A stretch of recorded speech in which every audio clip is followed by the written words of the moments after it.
Bonjour. Merci beaucoup d'être sur LCI ce matin, présidente de la région Île-de-France, candidate à la présidentielle.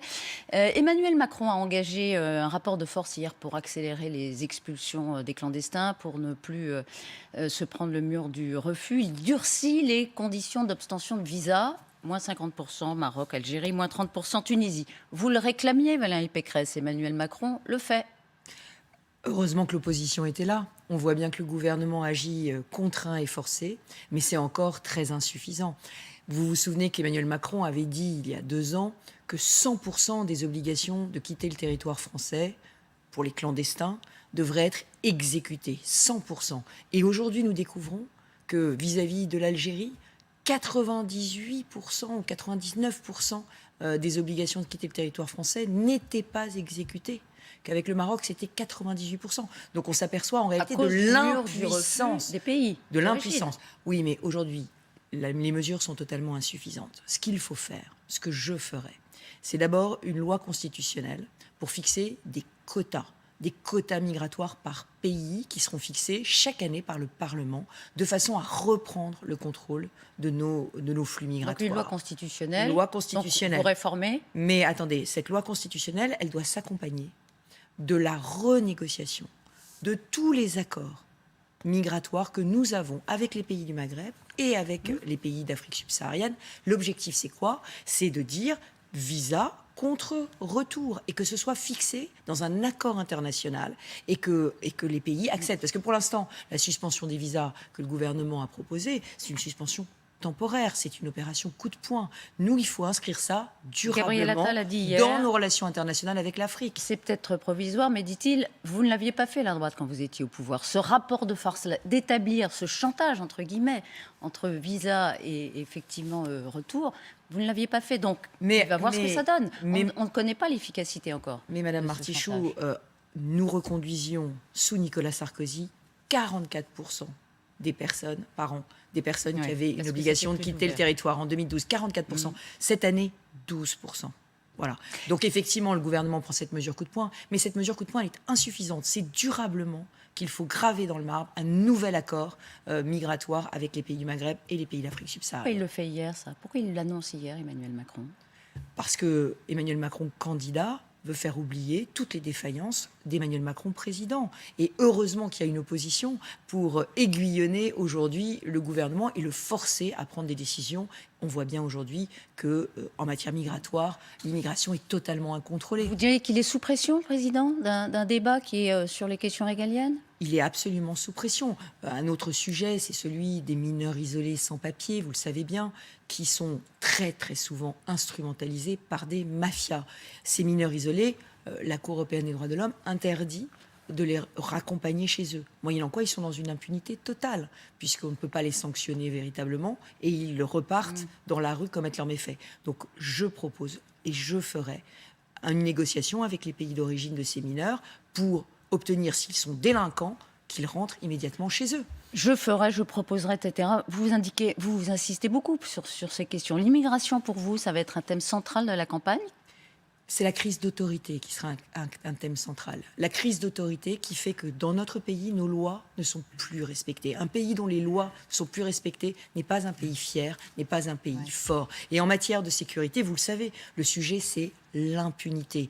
Le fait que notre justice est totalement débordée, qu'elle est noyée sous le stock aujourd'hui des affaires. D'ailleurs, moi, je demande la vérité sur le stock des affaires non jugées qui sont aujourd'hui au ministère. Mais parce qu'on n'a pas ces statistiques. On n'a pas ces statistiques. La transparence sur toutes ces affaires.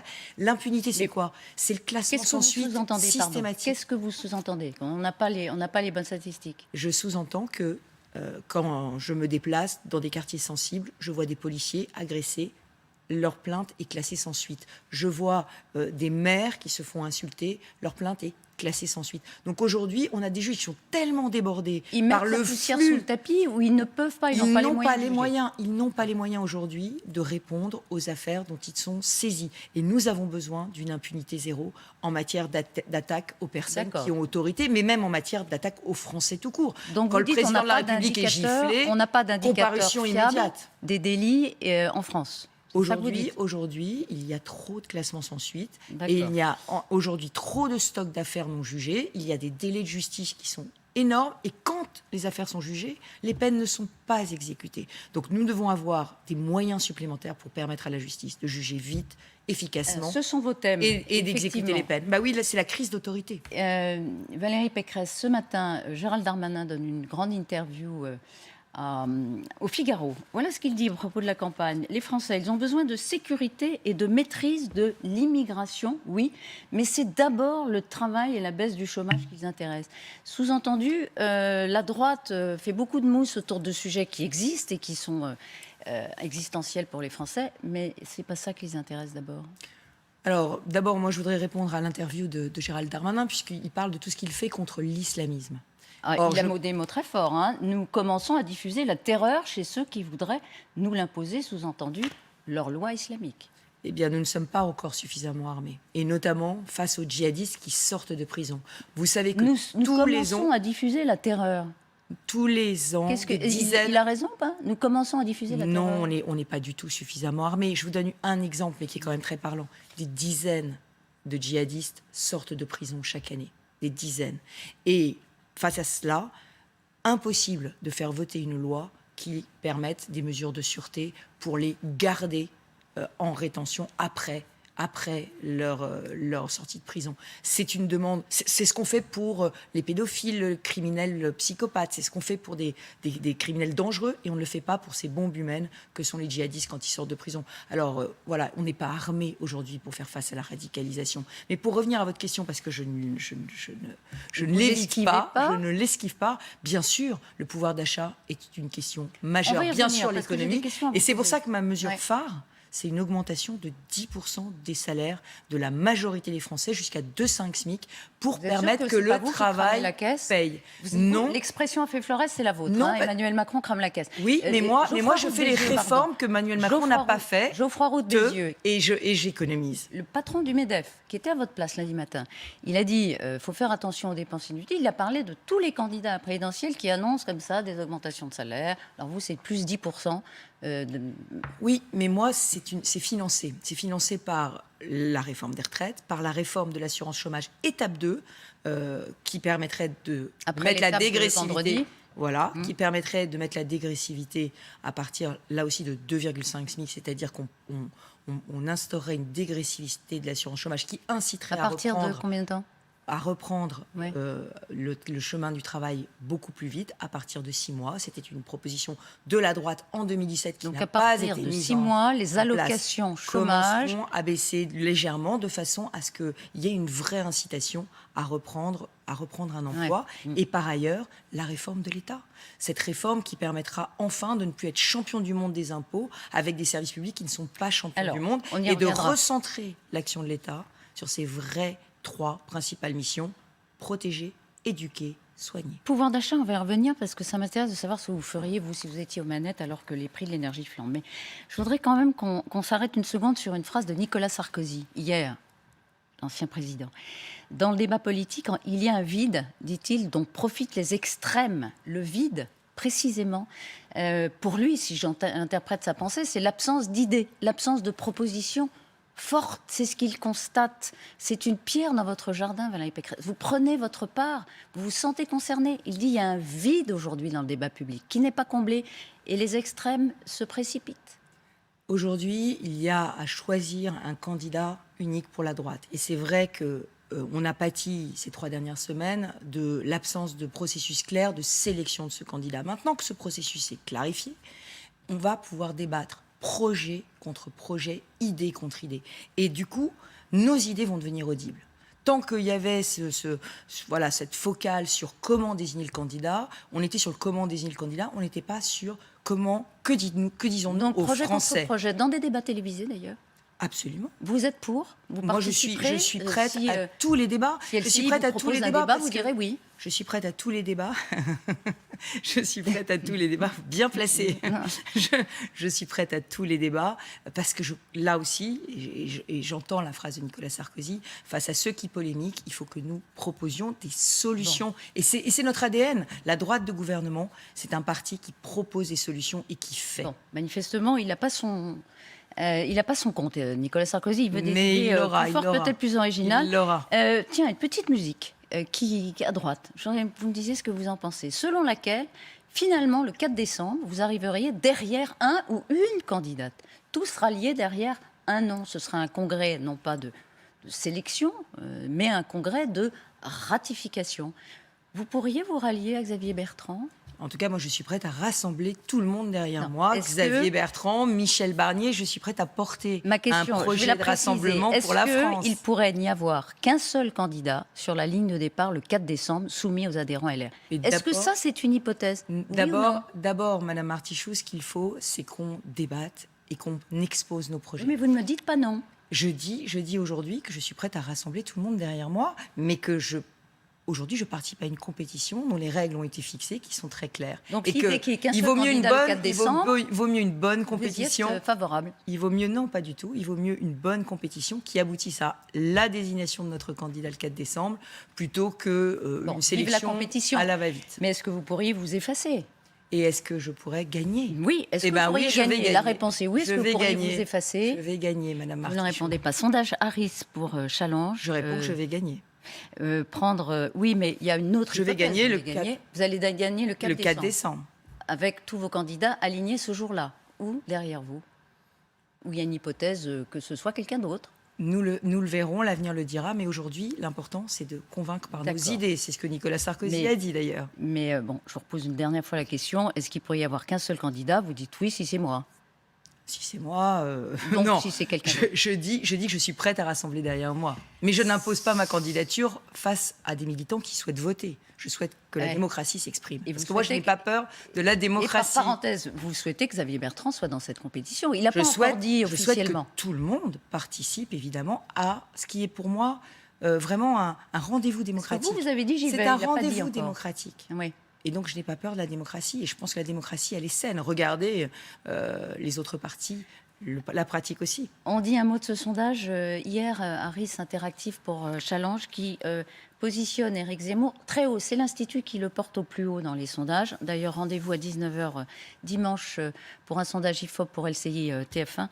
Mais en attendant celui-là, on va regarder. Il situe Éric Zemmour, je ne sais pas si on peut le voir, il situe Éric Zemmour au-dessus de vous. Voilà, regardez. Valérie Pécresse est à 12, Éric Zemmour est à 13 dans ce sondage. Vous êtes derrière Zemmour. Il vous dépasse. Oui, mais ce que vous remarquez aussi, c'est que Marine Le Pen est à 16. Et que donc aujourd'hui, il y a 3 candidats dans un mouchoir de poche. Et ça veut dire que ça rebat toutes les cartes pour la présidentielle. Ça veut dire qu'aujourd'hui, l'accès au deuxième tour est très ouvert. Et cet accès au deuxième tour, c'est ça qu'il faut viser, c'est convaincre les Français. Et pour les convaincre, il faut des propositions fortes. Et je vous l'ai dit, la loi constitutionnelle sur l'immigration, la loi sur la sécurité intérieure que nous sommes en train de préparer pour rétablir l'autorité dans ce pays et permettre justement de juger vite et d'exécuter les peines, d'ouvrir des centres fermés pour les majeurs, pour pouvoir les mettre hors d'état de nuire. Toutes ces propositions-là sont des propositions très concrètes. Vous savez, les Français, le jour où ils vont voter, il y a les sondages. Souvenez-vous de Jean-Pierre Chevènement en 2001. Il y a les sondages de l'automne. Et puis il y a le vote du printemps. Quand on vote, on confie ses économies à quelqu'un. On confie son destin à un homme ou une femme politique. Et donc, on a besoin de la crédibilité, on a besoin de l'assurance, de sa compétence. Mais comment on le combat? Vous dites il faut, par des propositions, Éric Zemmour. C'est ce que par vous du entendez. concret et par du faire. Vous savez, est-ce le que- week-end dernier, j'étais à Pantin et à Est-ce qu'il faut Aubervilliers. construire, pardon, juste cette question, et puis on passera à vos propositions, mais est-ce qu'il faut construire un mur infranchissable face à Zemmour, comme Jacques Chirac l'avait fait face au FN? Est-ce qu'il faut parler avec lui? Est-ce qu'il faut débattre de ses propositions? Quelle proposition, Madame Martichoux? De quoi parler? Par exemple, Donnez-moi une les proposition. prénoms.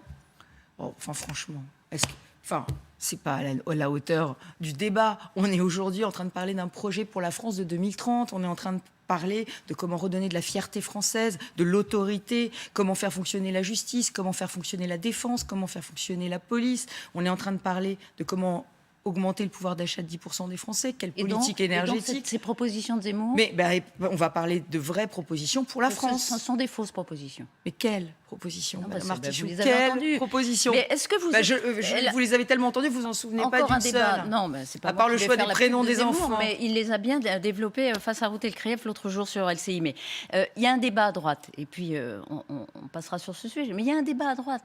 Qu'est-ce qu'on fait avec Zemmour? Est-ce que vous, par exemple, Valérie Pécresse, vous êtes compatible avec Éric Zemmour? Mais le sujet est simple. Aujourd'hui, on a un Non, Éric. Si, il est très simple, il est très simple. Moi, j'ai une histoire. J'appartiens à une droite gaulliste, résistante, une droite qui s'est construite avec un mur infranchissable face aux extrêmes. Et on a un Éric Zemmour qui lui propose de fusionner les droites, ce qu'il appelle fusionner les droites, c'est-à-dire en fait casser ce mur étanche entre extrême et droite. Eh bien moi, ça n'est pas mes valeurs, ça n'est pas ma politique. Et c'est pour ça que je ne peux pas me retrouver ni dans son discours, ni dans sa stratégie politique. Et on ne peut pas se dire gaulliste quand on veut faire une alliance avec des gens qui ont essayé d'assassiner le général de Gaulle. Ça, c'est de la réécriture de l'histoire totale. C'est de la falsification de l'histoire. C'est clair. Il y a des gauches irréconciliables, disait-on à un moment. Il y a ces droites irréconciliables. Mais ce n'est pas des droites, c'est l'extrême droite et la droite. Ça n'est pas la même nature. Voilà. Pouvoir d'achat. Valérie Pécresse. C'est d'ailleurs ce que je reproche à la gauche, c'est de s'être alliée avec la France insoumise au risque de perdre sa boussole républicaine dans les élections régionales. C'est pas ce que vous ferez. Et jamais, je ne m'allierai jamais avec l'extrême droite et je n'accepte pas la stratégie Éric Zemmour qui consiste. Non, ce n'est pas ce que j'ai dit. J'ai dit qu'il acceptait de s'allier avec l'extrême droite. Il et n'est ça, pas d'extrême droite. c'est différent. Ça, Il c'est n'est différent. pas d'extrême droite. Il a une stratégie qui consiste à s'allier avec l'extrême droite. Et ça, Et lui-même n'est pas d'extrême droite. Il vient de la droite classique, Non, mais il accepte de lui-même n'est pas s'allier. d'extrême droite. Il accepte de s'allier avec l'extrême droite. Ça en fait un allié de l'extrême droite. Pouvoir d'achat. C'est un allié de l'extrême droite. Jean Castex a laissé entendre hier qu'après le chèque énergie, augmenté de 100 € il y a une quinzaine de jours, il ferait d'autres propositions pour aider les Français à passer le cap de cette flambée des prix de l'énergie et du gaz en particulier. Lesquels, vous proposeriez aux Français? Sur l'énergie, on marche sur la tête. On marche sur la tête parce que nous avons une énergie qui est pas chère, issue notamment de l'énergie nucléaire. Or, la fixation des prix de l'énergie, soi-disant pour aider à la concurrence, a été faite en tenant compte du prix des énergies sur le marché des énergies.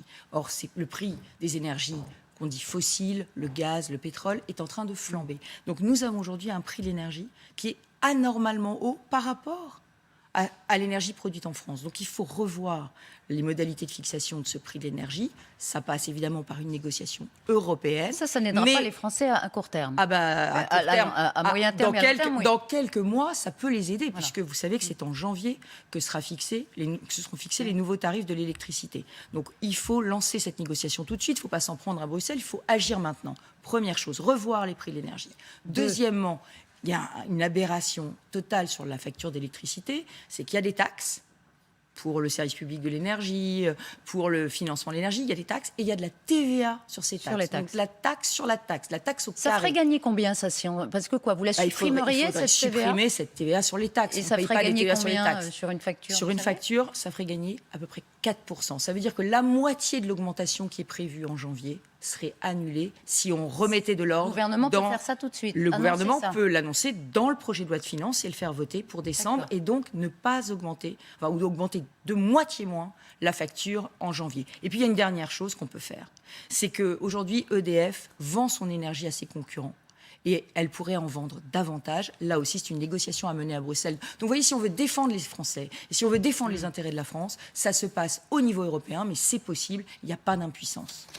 Juste un mot. Yannick Jadot a passé donc le cap. Il est sélectionné aux dépens de Sandrine Rousseau, qui avait fait du féminisme, elle a même popularisé l'écoféminisme, vraiment une valeur ajoutée en politique. Est-ce que vous diriez qu'être une femme face à vos concurrents, c'est une valeur ajoutée? Moi, je ne partage absolument pas le féminisme de Sandrine Rousseau. Écoutez, non, mais ça mérite d'être dit. Elle est d'une radicalité qui n'est pas la mienne, qui ne sera jamais la mienne, parce que moi, je n'opposerai jamais les hommes aux femmes. Jamais.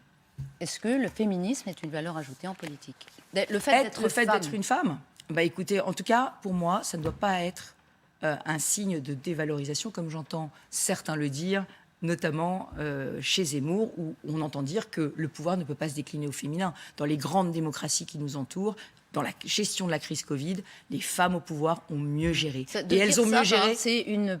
Pardon pour l'expression. Mais c'est une C'est une vérité. belle connerie de dire que les femmes, évidemment... Ne peuvent pas exercer le pouvoir. Ouais. Bah, c'est surtout une misogynie absolument médiocre, minable. Minable, merci beaucoup, Valérie Pécresse, d'avoir Misogynie été... minable.